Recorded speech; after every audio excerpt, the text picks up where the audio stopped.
So do you feel sorry that you chose this major? Not at the moment. I think now I've got through it, I'm happy. But maybe at some point last year I felt bad.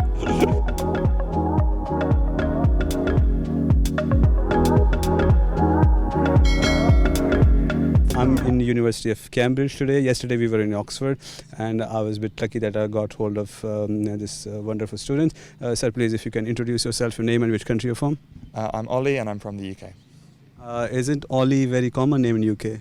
Yeah, it's the most common actually, yeah. Okay, perfect. So what is your major? I study mathematics. Mathematics. Where are your glasses? My glasses are at home. Okay, so why you chose mathematics? I mean, just to secure a job, or you had a passion for it? Well, I would definitely say for anyone who's looking that mathematics is very good for getting jobs. It's one of the most sought after degrees. But for me, it was because I loved doing maths at school. I was good at it, and I thought, what better than to come and study at the best place in the world to study maths. So what was the admission criteria? Like how many A's, how many A stars? It's pretty high, so you have to get A stars in both maths and further maths A levels. You also have to get an A in a third A level. And the especially tricky thing about maths at Cambridge is that you have to do what's called the STEP exams. You do them at the same time as A level, and you have to get a 1 and a 1 in them, which is a very high and very difficult thing to get. Okay, come in. What is STEP exam? So the STEP exam is an exam that's run by Cambridge. You sort of sign up when you apply to Cambridge to do the exams, and they're just essentially the same content as A levels, but the questions are much more tricky and much harder to solve. So it's kind of an entrance test, we can say. Yeah, it's an entrance test, but it happens after you get the offer. So you'll get an offer that says you need to do this well in the STEP exams, and then you then do the STEP exams at the same time as A levels, and if you don't do well enough, you don't get in.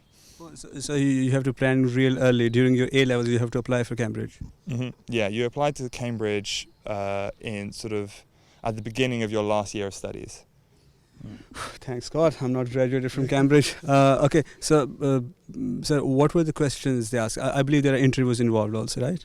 I'm sorry? There were interviews also involved during this. Yes, so the interviews happen around the winter time in the year that you're applying.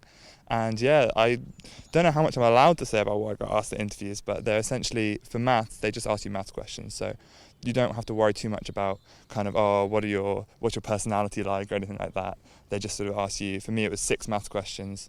There was, a sort of game with coins we had to play and things like that. Do you have to give the correct answers? I don't think it's so much about giving the correct answers as it is about demonstrating your mathematical mind and the way that you approach questions to solve them. So do you feel sorry that you chose this major? Not at the moment. I think now I've got through it, I'm happy. But maybe at some point last year I felt bad.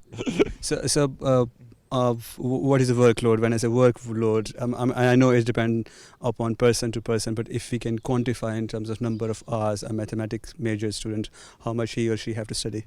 I would say 40 to 50 hours a week, which isn't too bad. More at certain times. But other than lectures? That's probably including lectures. So there's 12 hours, for us there's 12 hours of lectures a week on average. Not bad. That's a relief, yeah. Okay, so after study, this means if I have a day off in a week in Cambridge, what are the excitements as a student? What we do to entertain ourselves and not go crazy? Oh, in Cambridge, there's loads. So there's punting on the river, which is something that Oxford has in common with us. So that's you can get these little boats and push yourself along the river. There's a whole load of social stuff, lots of sports. So I do quite a lot of different sports, like lacrosse, squash, tennis. That's one thing I really like to do. I think it's good to get some exercise. And there's surprisingly perhaps, there is a social scene in Cambridge. I wouldn't say the clubbing's great, but there is stuff to do socially if that's what you enjoy. Is there a facility of getting drunk and getting wasted? I would say so. There's some people might disagree that Cambridge has the same sort of facilities in that department as other universities. But so is it true that the Cambridge graduates have better, chances of getting a job as compared to the other universities? That's up for debate. I would say so, personally. My experience has been good. So with this degree after graduating, I mean, is there any social change in the world that you think you can bring in? Yeah, of course. I think that maths is perhaps one of the sort of less obvious ones. You know, if you're doing a subject like geography or something, it's sort of obvious, you know, work in environmental or sustainability. With maths, the world's your oyster. You can do stuff that's maybe socially not so good. You know, you can go and work at a big bank, work oil companies, whatever, or you can do stuff that's good. It's really up to you because it's such a flexible degree. Oxford or Cambridge? Cambridge. Why?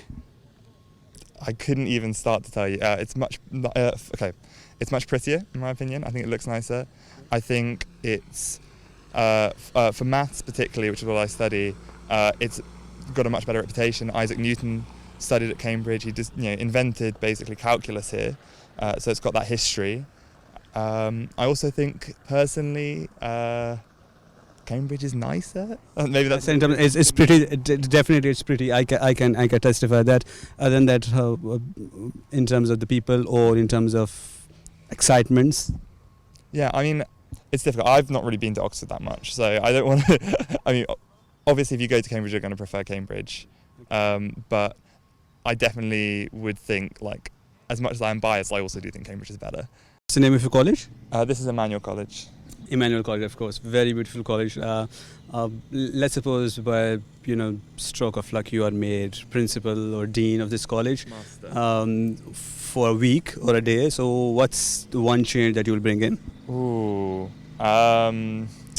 gosh, that's a good question. I think it's a really good college. If I had one change I'd make, I'd probably let people stay longer, because sometimes we get sort of kicked out at the end of term a bit. But that is good because it means we save money on rent, but maybe let people stay a bit longer, a bit easier. Okay, perfect. Thank you very much. God bless you. I don't have enough words to thank you. God bless you. Thank you very much.